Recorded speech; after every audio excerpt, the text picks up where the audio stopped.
There was something in the sound of the bells that morning that didn't feel holy. They weren't calling for faith, they were summoning forgetting.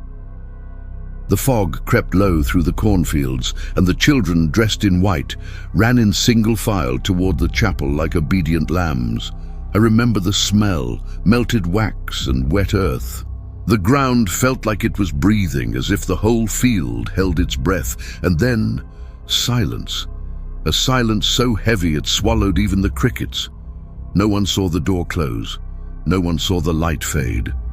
Only later, much later, did people start noticing the emptiness.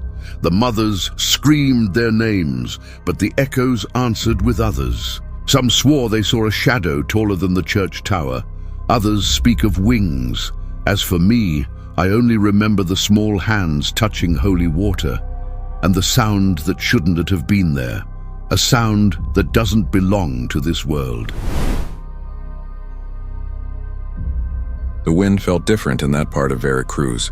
It wasn't just the salt from the Gulf, it carried a weight, as if the air already knew something the people didn't. In 1903, the village of San Bartolo lived in near isolation, nestled between mangroves and mountains. The railroad tracks passed far from here, and newspapers arrived weeks late. Time was measured by the shifting shadows of trees and the ringing of church bells. Faith was the only medicine. The priest wore heavy black cassocks, and people feared hell more than hunger.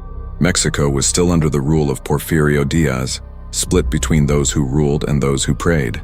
In this village, prayer was survival. Farmers harvested cassava and corn under the gaze of carved saints with indigenous faces. The faith here was thick, so thick even the priests weren't sure if they were praying or invoking.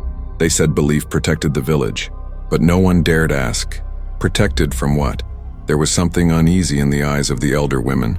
They sewed in silence but always glanced toward the hill.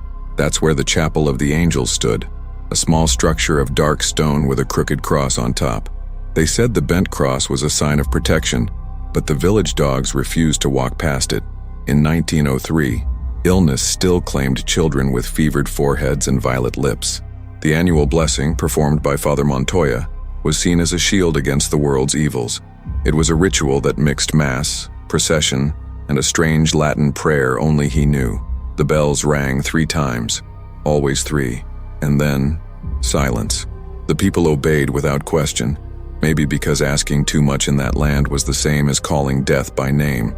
That year, summer arrived early. The cicadas started singing before they should, and the heat pressed down on the villagers like a heavy coat. Some said it was a sign, others simply smiled, missing teeth, as if they'd seen worse before. The children played between the scarecrows, and the men sharpened tools like they were preparing for war. Veracruz was ruled by landowners who never stepped in mud. They sent orders through armed overseers and expected priests to keep the people calm, and they did. But something was different that summer, in the way the elders watched the clouds as if reading an ancient prophecy in them, something about to return, or perhaps something that had never truly left.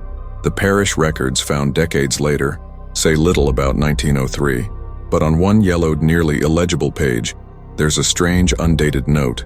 The children's eyes glowed before they vanished. No one knows who wrote it. Father Montoya was never seen again after that year. Some say he left on a mission. Some say he went mad. Strangest of all, his name vanished from Vatican records as if he had never existed. The village remained quiet. The families who stayed never spoke of what they saw or what they lost. The only living trace are the drawings left on the school's walls. Figures with long wings, wide eyes, and more than 5 fingers on each hand, drawn by children who never came home. The church bells were cast in bronze and came from Spain. It was tradition back then. Sacred bells brought from old churches, as if the metal carried holy memory. But that year, the bells began ringing on their own. Entire nights of tolling without wind. The sacristans swore it was vandals. But who would steal bells in a village so poor? Some said the sound came from under the ground. Others claimed it was a soul trying to escape. After that, Father Montoya decided to move the children's blessing to July instead of September. The people agreed without protest, maybe out of fear, maybe habit. In San Bartolo, it was safer to obey than to understand. The school was made of adobe and had a single window. The teacher was Clara Hidalgo, young and recently arrived from the capital. She wrote weekly letters to her sister. In one of them, she mentioned something strange. The children say they hear music from the chapel, even when it's empty. The letter was never sent. It was found inside a prayer book. Decades later, Clara disappeared along with the students. The horror isn't just in the disappearance, it's in how no one spoke of it for months. Neighbors avoided saying her name. Mothers stopped lighting candles. It was as if forgetting was the only way to survive. Or maybe silence was the only thing that kept them alive. The local authorities were few, a sheriff and 2 deputies. Men more used to bar fights than spiritual vanishing. Still, something about this case disturbed them. There were no bodies, no footprints, and yet, an absence so physical you could feel it, as if the air itself had changed. The sheriff wrote everything in a notebook, now missing, but his sister, who ran the fabric shop, recalled his words one drunken night. They weren't lost, they were taken. Taken by whom? For what? He never said. What's known is that the next morning, he walked into the woods alone and vanished, as if he understood something he was never meant to. Rumors began spreading at nearby markets, that San Bartolo was cursed, that the priests were part of a secret sect, that an angel had taken the children. Street vendors began selling crucifixes made from chapel wood. They claimed it warded off the same evil, but no one could name this evil. It was a whisper passed between a bag of corn and a box of candles. Porfirio Diaz's government, busy with unrest elsewhere, ignored the case, and the church went silent. The bishop was reassigned, records were changed, and anyone who asked about San Bartolo got the same warning. Some things are not told, they are carried. The strangest thing was time itself. After July 1903, the village's clocks began to fall behind, a few minutes each day. The priest blamed faulty mechanics, but even pocket watches from the capital were wrong. Noon smelled like dusk. Shadows stretched before their time. It was as if time itself was trying to flee, or hide something. One of the surviving boys, Pablo, the youngest, never spoke again, but he drew spirals on the walls with charcoal, over and over, endless spirals. A historian later compared them to ancient Babylonian symbols, but no one knew who taught Pablo to draw them, or why he stopped speaking on the very night the bells rang for the last time. Veracruz in 1903 was a land suspended between belief and forgetting. Most villages lived as if caught in a time not fully of this world. San Bartolo was one of them, a place shaped by silence, by things felt but never named, where the sun seemed weaker and nights stretched longer, where children rarely laughed, and adults spoke with downcast eyes. Today, looking at the stained photographs, the torn pages of journals and the faded chalk drawings in the old schoolhouse, I ask myself, did the village truly believe in God, or were they simply afraid of what would come if they stopped? That morning was quieter than usual. No wind. The banana leaves hung motionless like painted cloth. People began gathering before sunrise, dressed in light clothes, white scarves on their heads, eyes swollen from sleep. The chapel of the angels was opened with effort, as if the wood resisted the touch. I was there. I remember the damp earth under my bare feet, the candle that wouldn't light, the smell of sulfur coming from a corner no one looked at. Father Montoya arrived alone, walking down the road with a book we had never seen before. It wasn't the usual missal. It had a weathered leather cover with what looked like burn marks. When he opened it, the air changed. Even the bell fell silent. The children were lined up in front of the altar, 21 in total. Each one wore a red ribbon around their left wrist, an old tradition, they said, to ward off the evil eye. But that day didn't feel like protection. It felt like an offering. The priest began reciting Latin prayers as usual, but the words felt wrong. They were harsh, guttural, like he was choking on each syllable. Some mothers exchanged nervous glances, but no one moved. We were frozen, suspended. The light filtering through the stained glass wasn't golden. It was bluish, cold, flickering like water. One child began to cry but was silenced with a gesture. After that, everything felt too strange to be just faith. The ritual continued with new gestures. The priest dipped his fingers in dark water and drew symbols on the children's foreheads. They weren't crosses. They were curves, spirals, shapes that seemed to move. He gave no explanation, just acted, and each touch left a mark that wouldn't fade. One mother tried to wipe it away, but the stain sank deeper into the skin. When the candles went out on their own, I heard a dry crack, like something splitting in the ceiling. I looked up and saw something. I can't describe it. a formless shadow, soundless, but it had presence. The ground trembled, and the priest slammed the book shut, as if afraid of what might come out of it. The blessing ended without warning, and we were told to leave, quickly, in silence. Outside the chapel, the air was hotter, like the place had inhaled something forbidden. The children looked dazed, their eyes fixed on nothing. One of them, Juanita, turned to me and said, "They're here." I asked who, but she only smiled. And it wasn't a child's smile. It was empty, hollow, funereal. I never saw her again after that day. The mothers tried to stay calm, but some cried softly, as if they knew something had been lost forever. The bells didn't ring at the end of the ritual, and the priest didn't leave the chapel. He stayed inside, kneeling, whispering in a language the wind refused to carry. That ritual's tradition went far back.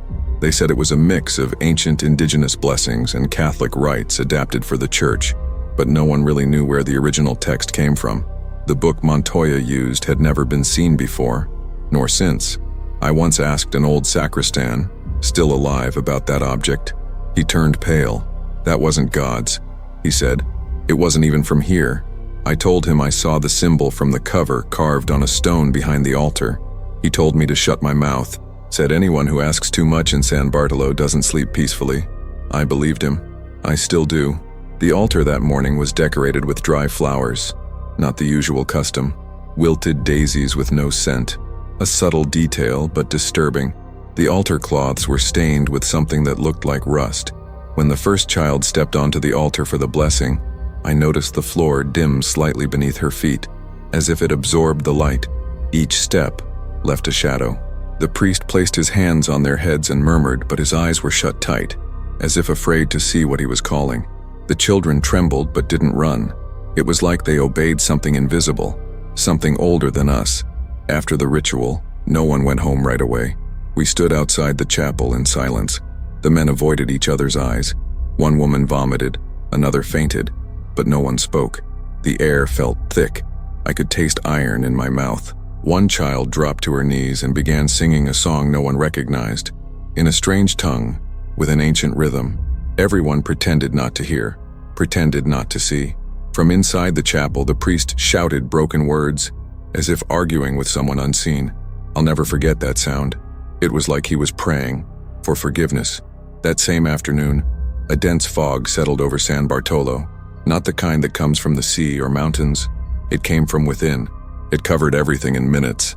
The children had already begun disappearing that afternoon, though no one realized right away. They were scattered, at home, at school, in the fields, but one by one, they vanished. No noise, no trace.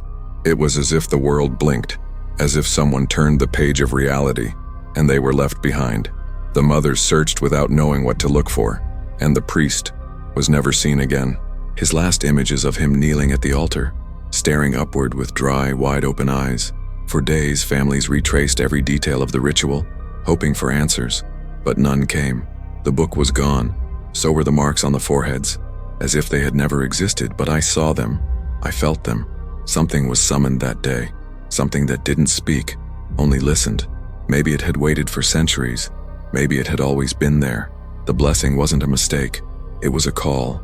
And when the bells stopped ringing, when the village dogs buried themselves in the earth, we all knew. What came down from the chapel ceiling wasn't a vision. It was a presence. It was hunger. The official story claimed it was a traditional ceremony, without incident. An old priest, blessed children, grateful parents, a simple event, like every year. But no one mentioned the children again, or the song, or the fog. The church sealed the records. Neighbors moved away, and those who stayed forgot how to speak of it. But I remember, and when I close my eyes, I still hear Juanita's final words. They're here. What came after isn't in the books. It lives in whispers, in long silences between words, in the way eyes dart away. Days after the blessing, people began speaking of things they saw, or thought they saw. Lights, figures, silhouettes. I went door to door, collecting testimonies like someone gathering ghosts. One farmer said he saw a child floating above the fields at dusk, glowing like an ember. It had no face, just a pulsing light. He spat on the ground and said he burned part of his cornfield to close the trail. A seamstress swore she saw giant eyes staring through the school's window. On the second floor, where there were no stairs, one mother, Carmen, who lost 2 children that day, said something I never forgot. They disappeared before they disappeared. I asked what she meant. She explained with dry tears that in the weeks leading up to the blessing, her boys had already changed. Their eyes stopped focusing. One spent hours staring at a wall, tracing circles with his finger. The other talked to someone no one could see. They were soft on the outside, hard inside, she said, as if they were hollow, with a light trapped inside, trying to get out. Carmen said every night before bed, she heard footsteps on the roof, small steps, and claws scratching at the tiles. The sacristan, an old man named Ernesto, resisted talking for a long time, but one rainy night he called me to his house. He sat in silence, eyes locked on the door as if someone might come through. They weren't angels, he said, not the kind the Bible knows. I asked what he saw. He said the night after the ritual, he went to clean the chapel and found a black stain on the altar, shaped like a wing. It wasn't paint or blood. It throbbed, shimmered, and vanished when touched by light. Ernesto didn't pray, didn't cry. He just locked the chapel door and threw the key down the well. Said if it stayed open, they'd come back through it. Others spoke of lights, always lights, but not like candles or lamps. These were wrong. Blue, green, pale, flickering as if from beneath the ground. A teenage girl, Maria Elisa, said one night she went to the well for water and saw one floating among the cashew trees. As she got closer, she realized the light had shape, long arms, short legs, no face. She froze. It watched her for minutes, then melted into the earth. Maria stopped speaking for 6 months, and to this day, whenever someone lights a candle near her, she trembles. Says it smells the same as that night, like wet leather and burnt flesh. Some saw shadows inside their homes. One father reported waking to the sound of breathing beside his bed, but no one was there. His daughter had started sleeping with her eyes open, as if someone was watching her even in dreams. One night he found her sitting on the floor staring at the ceiling, whispering, "They're not from here, Daddy, but they're staying." After that, she began walking the house at night like she was guiding someone invisible. When she disappeared, the only odd thing left behind was the print of a hand on the ceiling. The strangest story came from a child who didn't disappear, Pablo, the same one who drew spirals on the walls.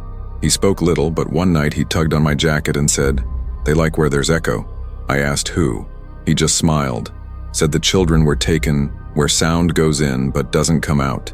That was all, but his voice sounded old, like it wasn't his, like something spoke through him. His mother said he slept with his eyes open, whispering words no priest could translate. She once tried recording them. The recorder broke. It only captured static and laughter, too deep for a child. Some testimonies came from outsiders. A traveling merchant said he passed through San Bartolo just after the blessing. He noticed the silence, said he saw a line of children walking toward the swamp.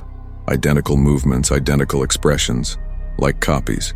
When he approached, they vanished into the trees, leaving no footprints. He fled in fear, but years later, he returned and fell silent upon seeing an old-school photo. One of the children in the line was him, same chin scar, same clothes, but he never studied there and never understood how his image ended up on that wall. Not all stories came in words. Some came as drawings, letters, paintings.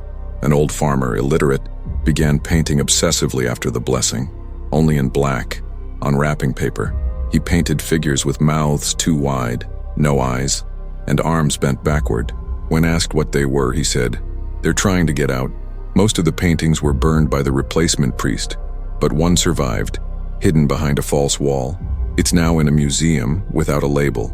Experts say it resembles African ritual art, but no historian can explain how it got there, or why identical symbols appear on the chapel's wall. Over time, the stories began to disappear.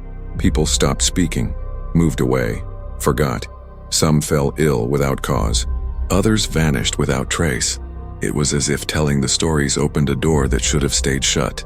But the few who insisted on remembering always said the same phrase, like an echo. What we saw wasn't from this world, but now it lives in it. Even now, so many years later, some still say they see lights in the fields near the ruined chapel.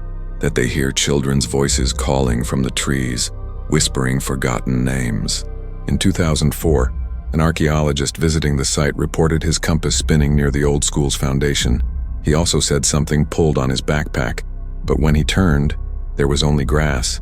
The audio recorder captured only one thing at that moment: a child's voice whispering, "You're too late."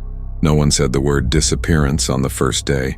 It was as if the children were just somewhere else, late, playing, sleeping at a neighbor's house. The mothers pretended everything was fine, but their eyes searched every corner of the village with quiet urgency. The chapel bell didn't ring that morning. No one dared pull the rope. The silence was thick, almost liquid.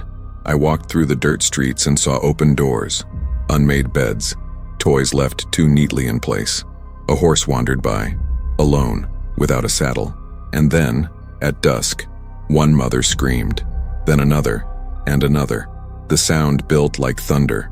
That's how the village realized the children weren't coming back. No one slept that first night. Fires were lit, eyes stayed open, rosaries clutched in fists. The men split into groups and went into the woods with machetes, lanterns, and promises. I went with them. With every step, we heard sounds we couldn't place. A cry, a sob, a snap. But we found nothing. No clothes, no footprints, not even broken branches. As if the children had never existed. One man, Severino, pointed to a clearing and said, "It's too cold here." He trembled, sweating. When he touched the ground, he collapsed to his knees, said he felt a weight inside the earth. We ran back, and no one ever entered that place again. The days that followed were filled with hand-drawn maps, improvised prayers, and senseless searches. The men followed trails that led nowhere. The women prayed on their knees with covered faces. Father Montoya had vanished along with the children, and no one knew who should lead in his place. The nearest bishop was 2 weeks away. A telegram was sent. No reply ever came. Some families started digging around the chapel, hoping to find a secret door, a pit, anything. They found only stones and roots, but one root bled. They said it was dark sap. Others said it was something else entirely. The mothers began talking to each other, sharing dreams. Many dreamt of endless hallways, filled with children's voices calling for help. Others saw fields of eyes, childlike eyes sprouting from the ground like flowers. A group of women tried to redo the blessing. They gathered in the chapel with saint images, prayers, and holy water. But inside they found the altar covered in ants. Thousands, all dead. The candles wouldn't light. The stone floor creaked like old wood. And in the front stained glass, something had changed. The archangel's face, once serene, now smiled. But the smile was far too human. In the days that followed, animals began disappearing too. Chickens, dogs, pigs, then the river fish. Everything that breathed and couldn't pray. The elders said the earth was closing its eyes, that something had been awakened, and now it needed to feed. A bull was found dead, eyes hollow, mouth frozen in a scream. One boy, not yet gone, drew that same scene on the school wall, a cow lying down surrounded by small black hands. When asked whose hands they were, he answered, "The children under the ground." It was the last sentence he ever spoke. The sheriff, under pressure from the villagers, wrote a report that was never sent. I found it years later, tucked in cloth in his sister's home. It read, "Search conducted in all logical areas, nothing found, neither alive nor dead. Situation beyond understanding, population in febrile state." No signature, just a final line, handwritten, like a confession. The children weren't lost, they were taken, and whoever took them is still here. The searches became ritual. Everyone knew nothing would be found, but they searched anyway, out of desperation, or fear of what might happen if they stopped. Some nights, lines of people circled the chapel holding candles in silence. Some left toys at the doors. Others buried family photos. They said it soothed the sounds. I never understood if they meant real noises or the ones inside their heads. But one night, I heard it too. A choir, children's voices singing a simple melody, repeating, coming from everywhere and nowhere. After the 8th day, the village's earth began to sink. Small holes opened in strange places, beneath beds, in kitchen floors, along the path to the river. Not deep, but cold, like breaths from the earth, like something moving beneath. The searches stopped. Families started leaving, abandoning homes with the doors wide open. Some burned everything before going. Others locked their children in cellars and prayed. But one thing was clear: no one wanted to stay, and no one spoke the children's names, as if naming them was summoning them. 2 weeks later, only a few people remained. I was one of them. I walked to the fields daily, still hoping for signs, but everything felt still, and watched. One day I found something, a child's sandal still warm. Beside it, a circle of dark soil where nothing grew. Inside that circle, a sound, low, constant, like breathing. I looked around, but there was no wind. I picked up the sandal and kept it. I never showed anyone, because deep down I knew it wasn't a discovery, it was a message. By the end of the month, the village made a decision: seal the chapel. They used boards, nails, and old prayers. But something went wrong. One of the men hammering the door collapsed suddenly. Blood poured from his ears. He died without a word. The new priest said it was high blood pressure, but we all knew it was something else. The village emptied. I was the last to leave. I looked back once, and the chapel still stood untouched despite the boards, and I had the impression, just an impression, that the windows were glowing from within. But it wasn't candlelight. It was blue, cold, alive. I started with the parish archives. I expected something simple: dates, names, notes about the blessing. But what I found was absence. The books from 1903 were there, but pages were missing. Many, as if someone had torn out only the ones that mattered, too clean to be accidental. The record for the July Mass said only, "Celebration according to rites." Nothing else. No children's names. No mention of a blessing. I went to the room with the liturgical items. There I found a red ribbon moldy with something handwritten, "So they won't be seen," and a date scratched out. In that moment, I understood. The church didn't want to forget. It wanted no one to remember. At the municipal records office, the books were covered in dust. I asked to see the death certificates. None existed. No children, no priest, not even those who died during the search efforts. The clerk, a thin man with trembling hands, said, "That's old business." When I pressed further, he opened a drawer and pulled out a yellowed page, stamped but with no letterhead. It was an internal memo from the city hall. Avoid records that could incite hysteria. It was signed by someone I couldn't find in any other document, a made-up name, or one that was erased. In San Bartolo, even the dead weren't allowed to exist on paper. With some effort, I gained access to a copy of the old correspondence between the Diocese of Veracruz and Rome. I hoped to find mention of Father Montoya. What I found was silence. In the letters from June and July 1903, his name appears repeatedly, discussing repairs to the chapel, baptisms, events. But in later letters, he vanishes, as if he had never been there. A new priest was assigned in September with a vague note: vacancy due to health concerns of predecessor. But no one mentioned illness. And the new priest, whose name was on the records, never arrived in the village. Some say he got lost on the way. Others say he saw something and turned back. One of the strangest clues came from outside. A history professor from the University of Guadalajara found a mention of San Bartolo in a 1921 police report. It was a summary of post-revolution ghost towns. It simply said, "San Bartolo, abandoned after unexplained religious event. Possible cult activity. No confirmed survivors." I asked the professor for more. He showed me the original report, and that section was blacked out, but someone had tried to scratch it. Under a strong light, one word was barely visible: return. We never found out who wrote it, or what exactly was supposed to return. I visited the old convent in Zalapa, where historical regional records are kept. There I found a peculiar book, catalogued as Unacknowledged Reports, a collection of letters sent by priests that were never officially validated. Among them, a letter from 1903. It was unsigned, but it described the village, the chapel, and the ritual in detail. One line stayed with me: "The fire that descends does not burn, the children do not cry, and the sky, though closed, glows from within." I tried to copy the letter. They wouldn't let me, but I memorized that line, and even now, when I say it aloud, I feel something cold crawl down my spine, as if something hears it. I turned to the newspapers. Press coverage was scarce in that region, but I found a 1904 issue of El Diario del Golfo.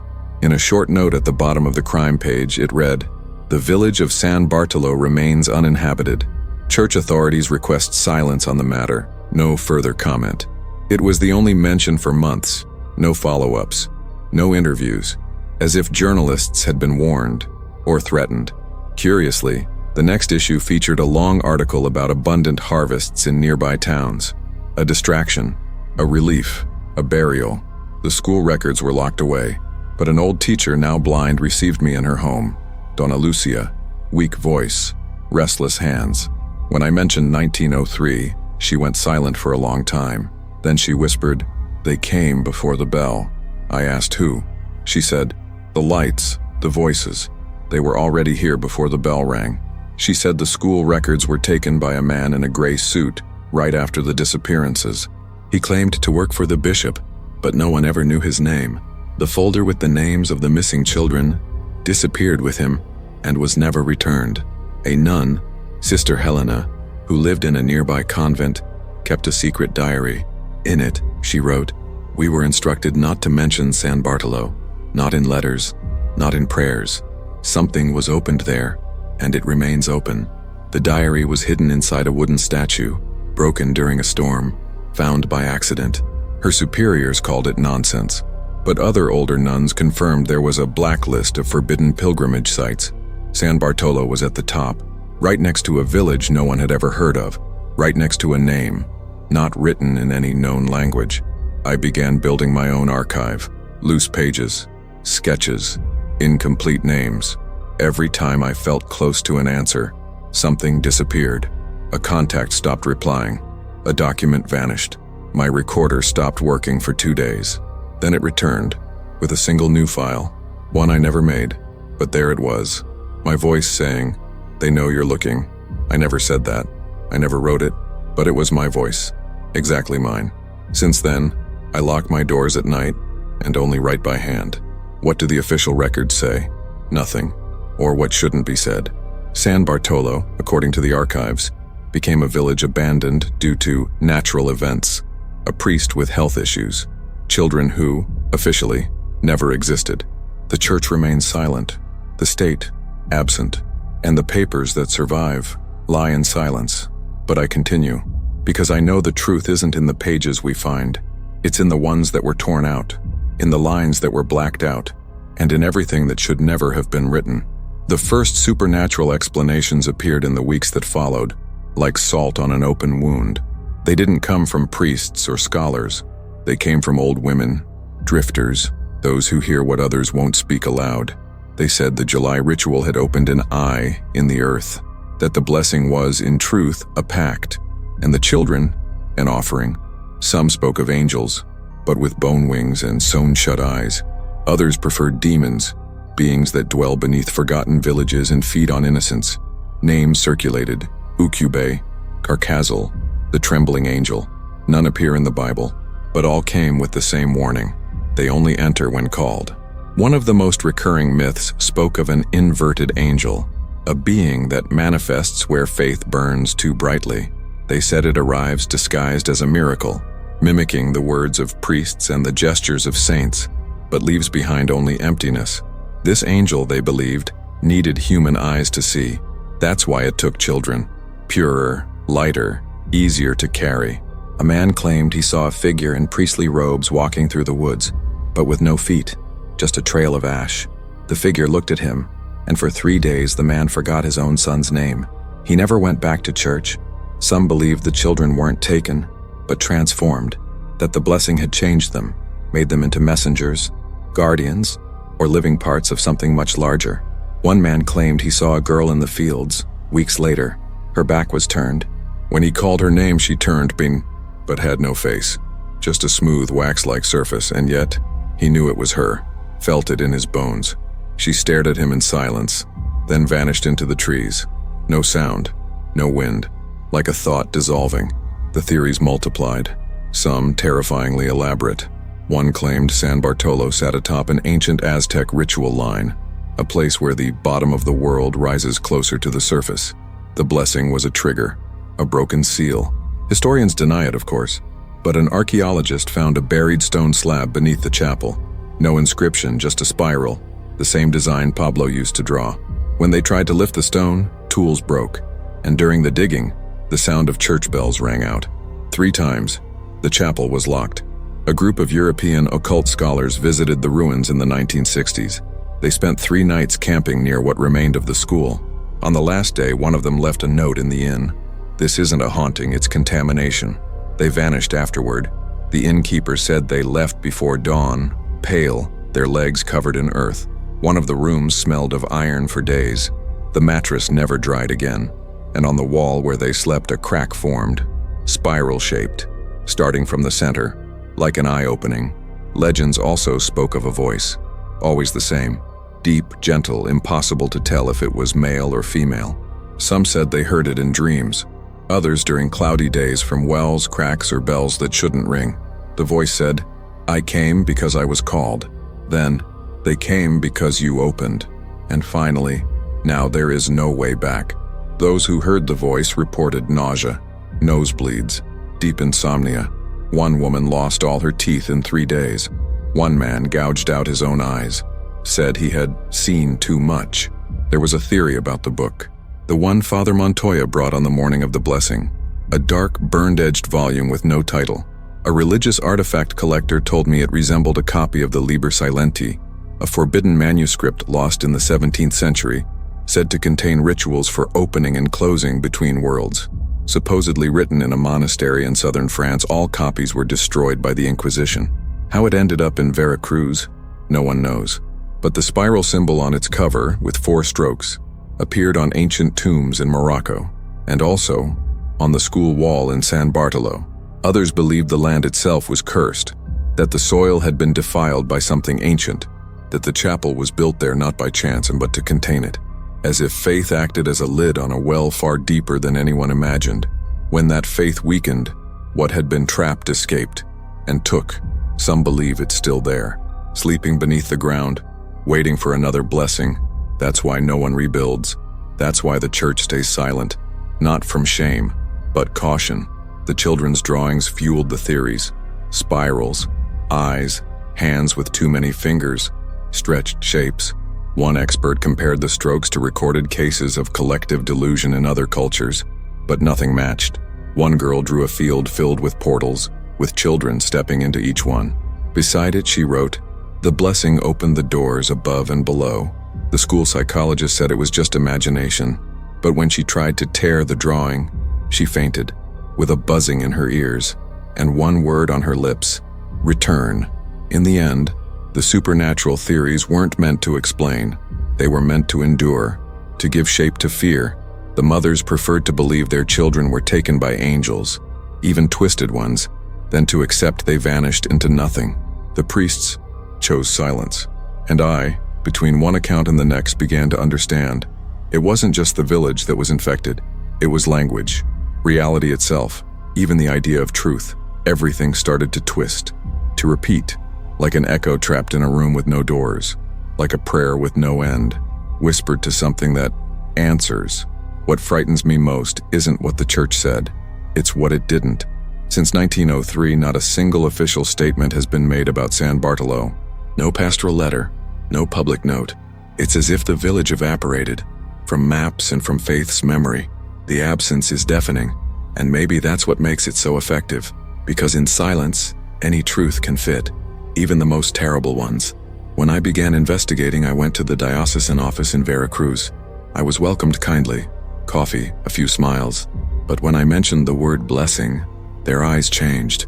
They went dull, and the priest across from me simply said, "It's best not to stir that up." I tried accessing old documents, letters, reports, anything. Almost nothing was available. What little remained was vague and dated after the disappearances. Everything before seemed to have been collected, classified, locked away. I asked to visit the seminary where Montoya had studied. They told me it no longer existed. Months later, I learned the building still stood, now functioning as a shelter. No one let me in. A nun whispered, "Old things don't need remembering. They know how to return on their own." That sentence chilled me, more because of how calmly it was spoken, like an ancient rule or a warning. Younger priests knew nothing, or pretended not to. The older ones looked away. One, during a quiet confession, told me, "San Bartolo was the mistake that taught us how to stay silent." I asked what that meant. He made the sign of the cross and said only, Not every ritual is ours. I tried to press further. He stood up, walked out of the room, and never spoke to me again. Another source, a former seminarian expelled for theological deviations, told me that yes, internal records did exist, but not on paper. They were passed orally between certain priests. San Bartolo is whispered, not studied, he said, then added, like someone who's seen too much, it wasn't the only case. I received an anonymous letter, handwritten, old-fashioned script, thin paper. No return address, it said. You won't find answers on the altars, look beneath them. I thought it was poetic, until I learned that during the restoration of an old church in another town, stone fragments were found under the altar with the same symbols as in San Bartolo. They'd been hidden for decades. The local archdiocese ordered them destroyed, but one restorer kept a piece. He showed it to me. It had the spiral. It also had a name, scratched in dried blood. I couldn't read it, but I dreamed of it for 3 nights, and each time, the name called me. The Vatican never addressed it. I searched bulletins, international archives, papal letters, nothing. Even Mexican priests who had served abroad said they'd never heard of the case, or acted like it. Once in Rome, during a guided visit to the secret library, a monk asked where I was from. I said, Mexico. He smiled, said he knew the country well, but when I mentioned San Bartolo, the smile vanished. He made the sign of the cross 3 times, then said, You still dare speak the name? And walked away, muttering in Latin, Clausa est, et clausa maneat. It is closed, and closed it must remain. There's an unofficial list passed around among certain theological scholars. It's called The Places Where God Doesn't Hear. No one knows who wrote it, but it includes villages, chapels, monasteries, all linked to unexplainable, silenced, erased events. San Bartolo sits at the top, next to places with crossed-out names, places no longer found on maps, places that, they say, still breathe. Some believe the church doesn't hide out of malice, but fear, that it knows there are doors not closed by prayer alone, that some blessings are not from God.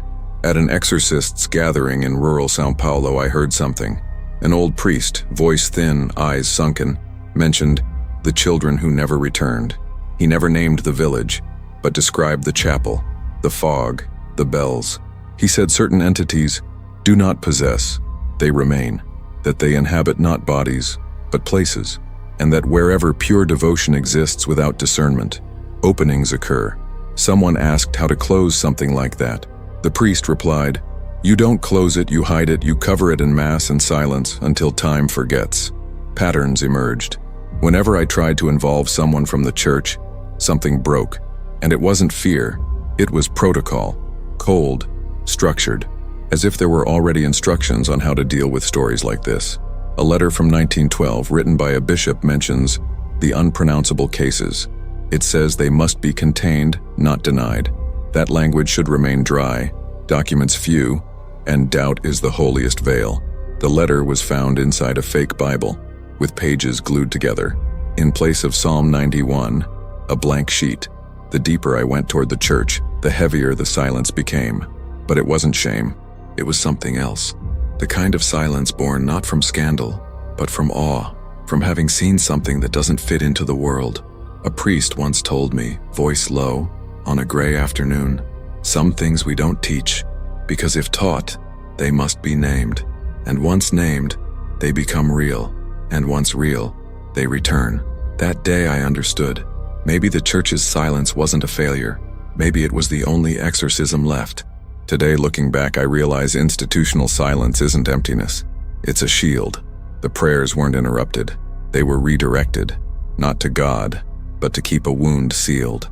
The chapel was boarded not out of neglect, but strategy, and the masses that followed, even in other towns, mentioned San Bartolo only as a human error, never a miracle, never a tragedy. But I know, and you do too, because if you've come this far, it means something in you also listens when the bells ring on their own. As the years passed, San Bartolo became a tale told in hushed voices. At markets, along dusty roads, on community radio stations, versions of the story grew further from what truly happened. They said it was a village where children vanished after dancing with an angel, that a priest opened the sky with a forbidden prayer, that the fog spoke, that the bells rang underground. Some claimed the children were taken by an invisible choir, and the girl learned to sing along. In some versions, the village never existed. In others, it's still there, invisible, waiting for anyone bold enough to cross the mangroves. And some swear they've heard the bells at night, alone, ringing at midnight. In the countryside of Veracruz, people hang red ribbons on their doors, without knowing why. They say it keeps away the small voices. In certain communities, no child receives blessings in July, a long-held tradition. Others change the words of prayers to fool those who listen. An old woman told me that when she was little, her mother used to say, "If you hear 3 bells and no one else does, get inside and hide." I asked if it happened often. She said yes, especially when the rain comes without clouds, or when mirrors crack on their own, or when children talk to someone that adults can't see. One of the most persistent myths is of the Phantom Village. They say San Bartolo reappears every 13 years for 3 days in different places across the state. That lost travelers have stumbled into it without realizing, walked through streets scented with incense and roasted corn, heard children singing, and only noticed something wrong when they saw no adults, only children, always in white, always smiling, but their eyes weren't childlike, and when they tried to leave, the road was already gone.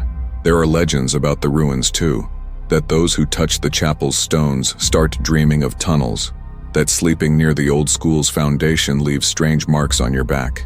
A woman from Yalcamulco told me she dreamt of a girl in a torn dress holding a blue candle. The girl begged her to remember her name.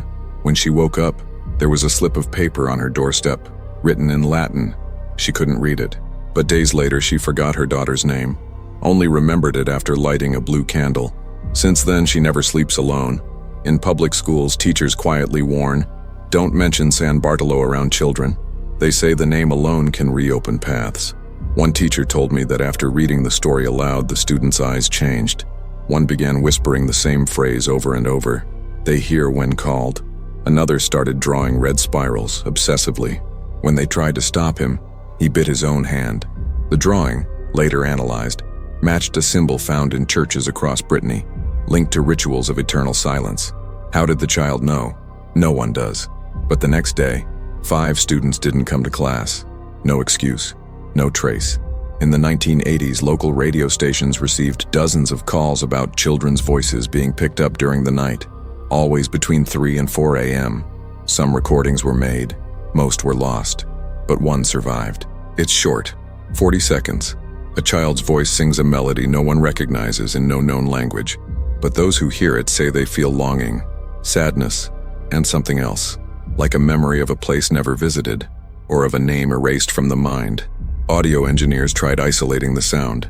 In the background, 3 bell chimes can be heard, but no clock tower in the city marked that hour. Clandestine tour guides now offer to take travelers to what's left of the village. Some are scammers, others never return. A German tourist in 2002 claimed to be guided by an old man who spoke in rhymes. Along the trail, they began hearing children's laughter. The old man stopped, turned, and said, "Now they know you're here," then disappeared. The tourist fainted and woke up alone, his pockets filled with wet sand, finger-shaped bruises down his back. He never returned to Mexico, but to this day, he draws the same image, a chapel with no door, and a child staring out from inside. The legends spread into songs, poems, twisted prayers. One of the most well-known says, "Don't speak the village's name, nor pray what it once heard, for the voice that falls there rises from the dirt." Children sing it while jumping rope, not knowing what it means, but they sing it, in many regions, as if the melody were carried by the wind, as if it weren't invented, but remembered, an echo, a remnant, something still hanging in the air long after the story closed, but not completely, just until someone opens it again.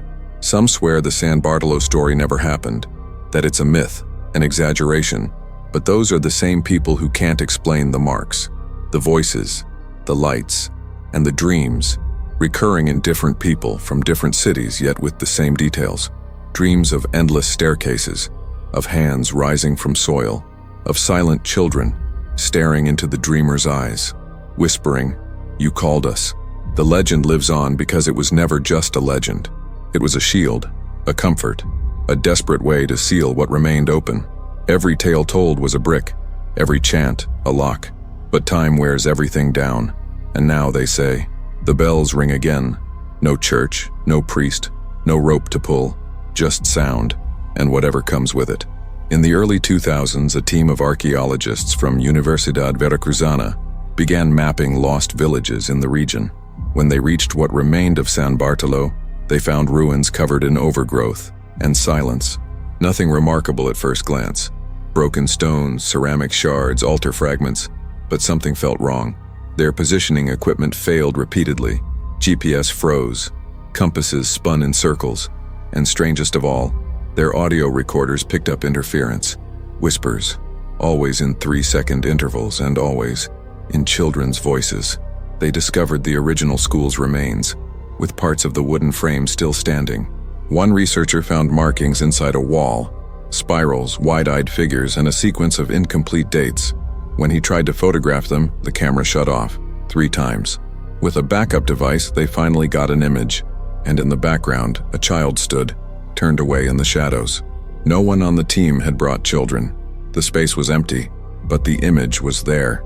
And then, it wasn't. The file corrupted the next day. Historians tried building a timeline of the 1903 events, but testimonies contradicted each other, and the documents were full of holes. Names repeated. Some seemed made up. Dates skipped weeks. One researcher noticed that various written statements, supposedly from different witnesses, had the same handwriting. She suggested collective interference. She was dismissed for methodological deviation. Months later, she disappeared.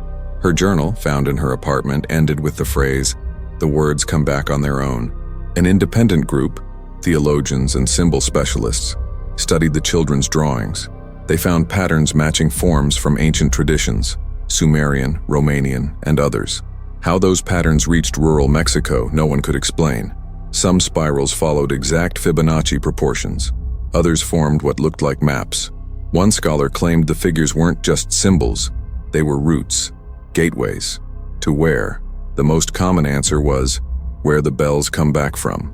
In 2017, a group of documentary filmmakers set out to record a short film on rural Mexican legends. They chose San Bartolo. For 2 days, they filmed ruins and interviewed locals. But during post-production, they noticed that ambient sound vanished whenever the camera faced the chapel. No wind, no birds, no technical error, just silence. Thick, oppressive. In one scene, while an actress reenacted a prayer, a voice was captured, one that wasn't hers. High, clear, childlike. It said, "You weren't supposed to remember." They removed the clip from the final cut, but it still shows up sometimes, on its own. Amateur investigators, legend hunters, alt journalists, many tried to uncover the truth. One group of young men camped for 3 nights in the ruins. On the 3rd night, the group split. 2 left before sunrise. The 3rd stayed. They said he wanted to hear the bells. He was never seen again. His tent was intact, phone, dead. But on the voice recorder, still running, one whispered sentence was captured at 3:13 a.m. "Now you know the way." Some attempted to debunk it all, called it fraud, mass hysteria, rural exaggeration. But a scientist from UNAM analyzed the soil around the chapel. He found traces of a rare metal, similar to antimony but with unclassified properties. He said it might affect magnetic fields. Could be what's messing with the equipment, he explained. But when asked about the sound of bells, even heard on drone audio, he fell silent, then smiled and said, "Some things stay buried for a reason." An elderly priest came forward to assist in one investigation. He claimed to have old documents about Father Montoya. No one knows how he got them. He produced a handwritten letter signed by Montoya himself, dated days before the blessing. In it, the priest wrote, "I no longer know what I pray. The words come through me, but they are not mine. Each time I speak in his name, I feel I open something, and I fear it's not him." The letter was torn at the end. The old priest vanished before the next meeting, but left a final note. "Close it. Even without understanding, close it." The last official excavation took place in 2020. A new team searched for human remains, records, bones. All they found was a stone crucifix, lodged deep in a dry well. When they tried to pull it up, the cable snapped. At that moment, the sound of 3 bells rang out. All equipment lights went dark. The team left that same day, but in one of the field supply crates, they later found a loose sheet, a charcoal sketch, 21 children, standing in a line, holding hands, staring upward. The mystery of San Bartolo draws more than answers. It draws will, desire, and sometimes something older than the question itself. The more you search, the less you understand, and the more you feel. Because some places aren't lost in time, they turn in it. Some stories don't age, they wait. San Bartolo isn't history, it's a place of return, and maybe that's why it still calls. Some say everything that happened in San Bartolo was caused by too much faith. A faith without breaks, without questions, without shadow. A faith that kneels before any light, even when that light comes from the wrong place. The ritual, the priest, the children, they were just pieces of something larger. Maybe the mistake was trusting that all things called divine truly are, that the sacred is always on the right side. But what if it's not? What if blind faith doesn't protect, but opens? What if the mystery doesn't want to be touched? What if the question itself is a provocation? The village believed, fiercely, not out of ignorance, but out of need, because pain, poverty, hunger, loss, pushed everyone toward the only place that seemed to still hear them, faith. And faith responded, with silence, with disappearances, with bells no one rang. Maybe it wasn't punishment. Maybe it was a mirror.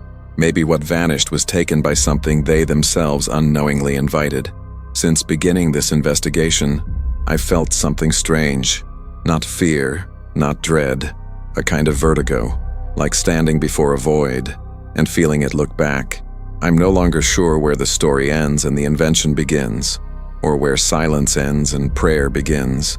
All I know is that at night, when everything is quiet, sometimes I hear something, like a bell, like a calling, from very far away, or very deep inside. Faith needs words, names, altars, direction. Fear doesn't. Fear is presence without form, a candle that goes out by itself, a sound that shouldn't be there, a name that must not be spoken. In San Bartolo, maybe the two, faith and fear, became one, a ritual without return, an echo that never ends. I met a woman who said she's prayed the same prayer every day since 1903. She never asked for anything. She just repeated it, in Latin, without knowing what it meant. When I asked why she did it, she answered, "Because if I stop, someone will remember." I haven't slept well since, because I realized her prayer wasn't for protection. It was containment. I don't believe evil won, but I don't believe it lost either. I think sometimes what we call evil is just the reflection of what we ignore, something that lives next to the divine, like a shadow beside the candle, like the echo after the prayer. Maybe San Bartolo was a meeting point, or a collision, between what's too human and what's too sacred. Churches, priests, the faithful, all tried to forget. And forgetting is also a kind of prayer, a plea to time. Cover this, take it away, undo it. But time isn't a priest. It doesn't bless, it doesn't forgive, it just turns. And sometimes in turning, it reopens what was closed. All it takes is a word, a name, or a bell, ringing by itself. Today, San Bartolo isn't a place you visit. It's a place that visits you, in stories, in dreams, in names that vanish from your tongue. You might not believe a word you've heard here, and that's your right. But if one day you hear 3 chimes and no one else reacts, just remember, not all faith saves, and not all fear lies. I close this story with more questions than answers, but maybe that's the most honest way, because San Bartolo was never a place of answers. It was an altar where mystery knelt, and no one dared lift their eyes. Until now. If this story sent chills down your spine, leave a like to show that we're still listening. Comment where you're watching from, and share it with someone who would love to uncover this mystery. But be careful. Some echoes don't fade with distance. They come back, always.